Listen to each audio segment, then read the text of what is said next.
So let's have a look at Coot running with MCP and communicating with Claude. Let's open the RPC server and then go over to Claude and ask it to start a Coot session.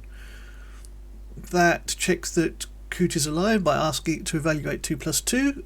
When it gets the right answer for that, it starts loading the Coot skills and reads Coot info from the bridge, which tells Claude something about what Coot can do.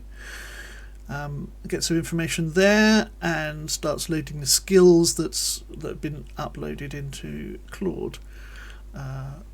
There we go, we hit Essential API, Best Practices and Refinement and so on. So once it's done all that, it recognises that it needs to load or ask Coot about the Essential API. So it gets functions and their descriptions. Now it tells us that it's alive, got the essential descriptions. What would you like to do? Load the tutorial model in the data. Then it tells us that it's loaded the model and that we have the two maps, the FOFC and the FOFC. What would you like to do? Validate the A-chain. This is the Coot tutorial, so let's follow the tutorial and validate the A-chain.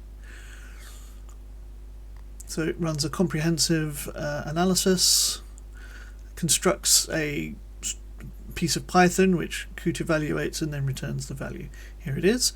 Rammers and rotors, density fit and atom overlaps. It thinks that top priority is residue A89. Yes, go ahead and fix it, or start fixing the structure, starting there. There we go, residue 89. I've moved rotating the graphics so that we can see what's going on. So we want it out of the red and into the green. And there it goes, moves it and refines it. Does some post-fit analysis. Yes, it's improved the correlation and reduced the clashes, and A82 is better as well. Moving on. A41, we can see we've got some twisty nastiness going on here. So let's refine this and see what happens, or do some model building, pep flipping first and then refinement, and then it recognizes that it's still not good, so it has another bash at moving the atoms around. There it goes, and then refines it again. There it goes, and does some analysis. Has it improved it? Yes, it has. The correlation's improved, the seron's improved, and the backbone clash gone. Moving on.